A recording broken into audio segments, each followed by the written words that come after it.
Durante más de un año, las calles de Lima fueron el escenario de una serie de hechos macabros. Las víctimas no parecían tener conexión. Hombres sin hogar, trabajadores sexuales, personas olvidadas por la sociedad. Pero para el autor, todas tenían algo en común. Merecían morir. Hoy, en Secretos Criminales, el caso de Pedro Pablo Nakada Ludeña. Pedro Pablo Nakada Ludeña nació en 1973, en el distrito de El Agustino, en Lima, Perú. Desde sus primeros años su vida estuvo sumergida en una espiral de abandono, violencia y dolor. No tuvo una infancia como la de cualquier niño. La suya fue una marcada por el miedo constante y la oscuridad dentro del propio hogar. Su padre biológico era alcohólico, su madre por su parte padecía un trastorno mental no especificado.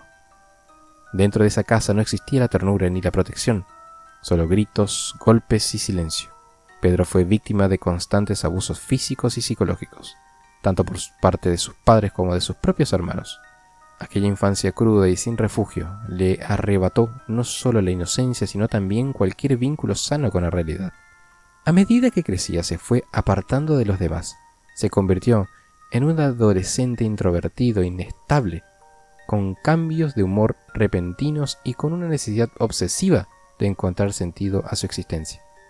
Se refugió en la religión, pero no en una fe convencional, sino en una interpretación personal, extrema, peligrosa.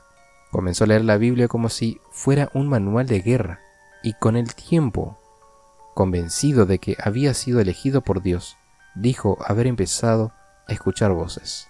Según él, esas voces le recomendaban una misión divina: limpiar la tierra de personas impuras. En su mente, todos aquellos que no compartían sus valores eran enemigos de Dios. No los veía como personas, sino como obstáculos para su propósito sagrado. Fue entonces cuando se autoproclamó el apóstol Pedro, no solo en nombre, sino también en misión.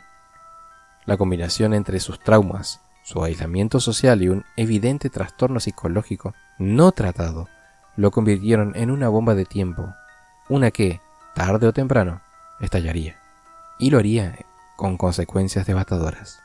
A finales de 2005, la calma aparente en algunos sectores de Lima comenzó a fracturarse. Las noticias empezaron a reportar casos inquietantes: personas sin hogar encontradas sin vida en la vía pública, en circunstancias que no parecían resultado de robos ni peleas callejeras.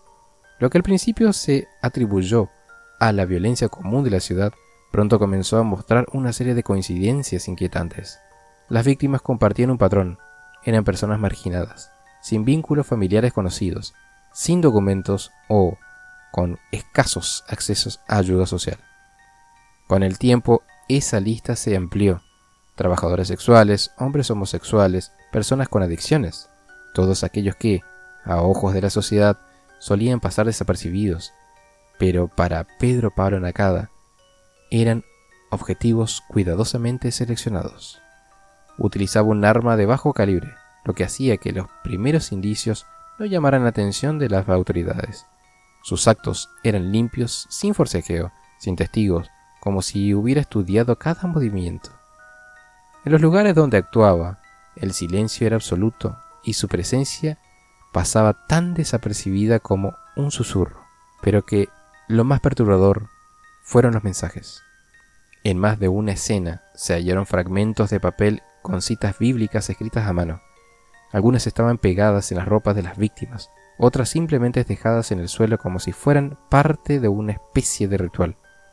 No afirmaba con su nombre, sino con una convicción: el enviado, el justo. Para él no se trataba de víctimas, sino de actos de fe. Veía a sí mismo como una figura bíblica reencarnada, y lo que para los demás era violencia, para él era obediencia. Decía estar cumpliendo la voluntad de un Dios que le hablaba directamente y lo guiaba en su misión de limpieza espiritual. Mientras tanto, la policía aún no lograba conectar los puntos.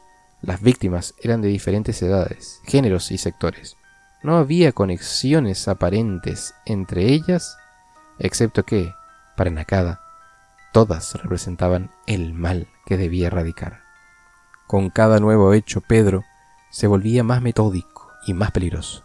Su patrón de conducta mostraba una escalofriante evolución. Ya no solo buscaba a sus víctimas en zonas de alta vulnerabilidad, comenzó a explorar otros barrios, a expandir su radio de acción. Era como si probara hasta dónde podía llegar sin ser atrapado.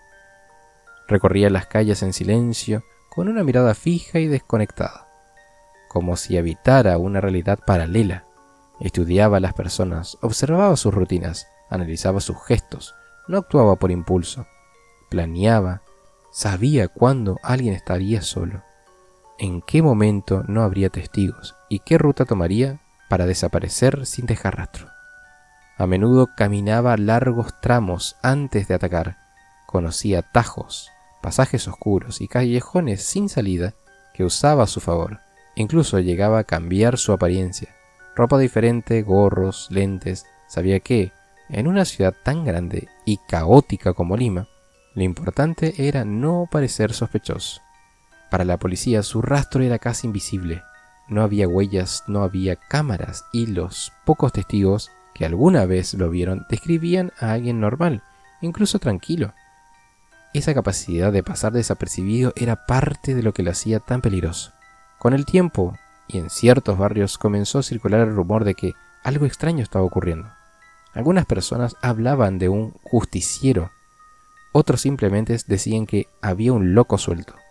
El miedo crecía, las trabajadoras sexuales se cuidaban más.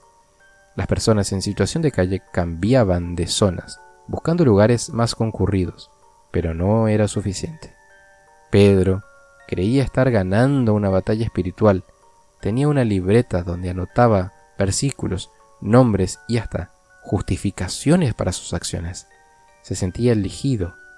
Decía que sus manos no temblaban porque el Espíritu Santo las guiaba. Y cuanto más avanzaba, más se convencía de que no sería capturado. La ciudad estaba al borde del pánico, pero Pedro Pablo Nakada aún no había terminado. Para él, la misión apenas estaba empezando. A medida que los meses pasaban, los titulares policiales de Lima comenzaban a mostrar un patrón inquietante.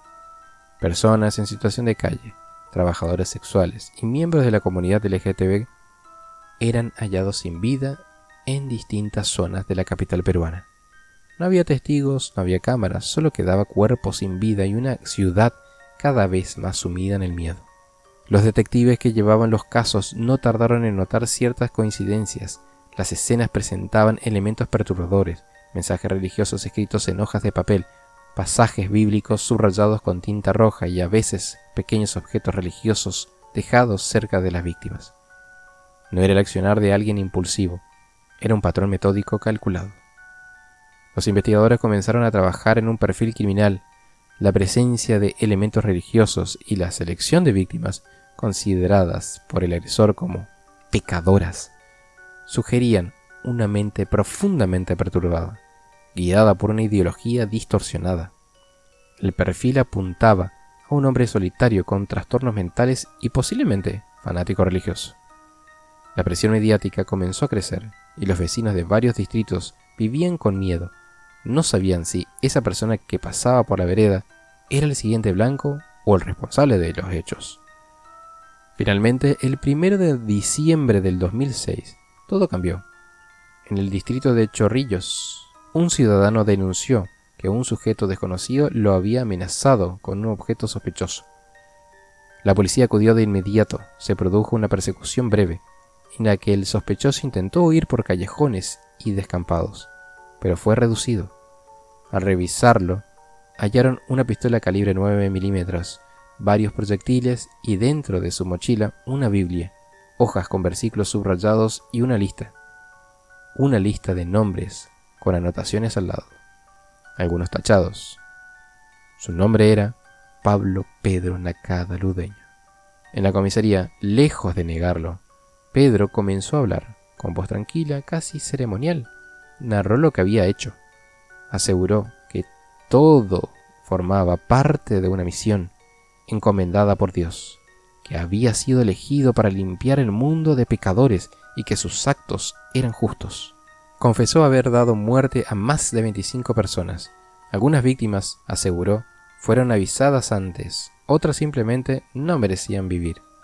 Aunque las autoridades solo lograron comprobar formalmente 17 de estos hechos, la magnitud de su declaración estremeció a todo el país.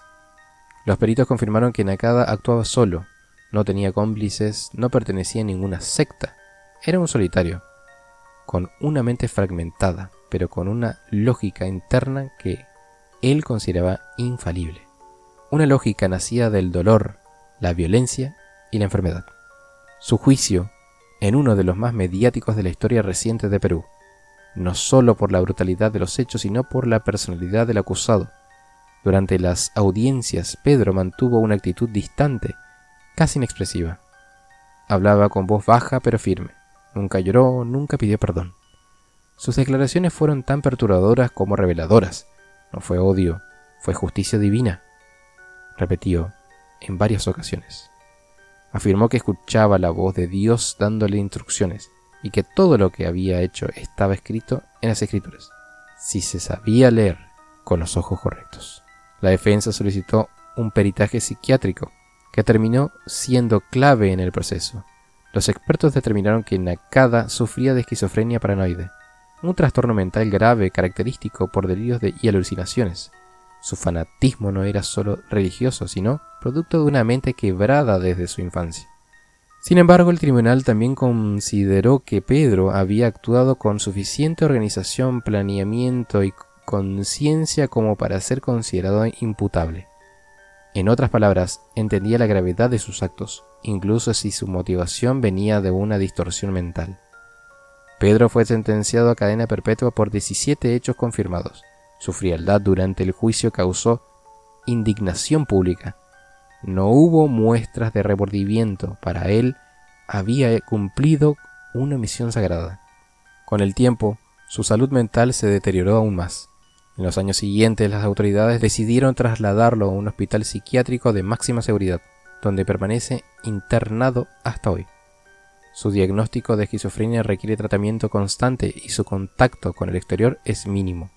Lejos de la sociedad, Pedro Pablo Nakada vive encerrado no solo por lo que hizo, sino por el mundo alterno en el que aún cree habitar, uno en el que, según él, sigue siendo un apóstol, pero para todo lo demás es solo el reflejo más oscuro de hasta dónde puede llegar una mente atrapada entre la fe y la locura.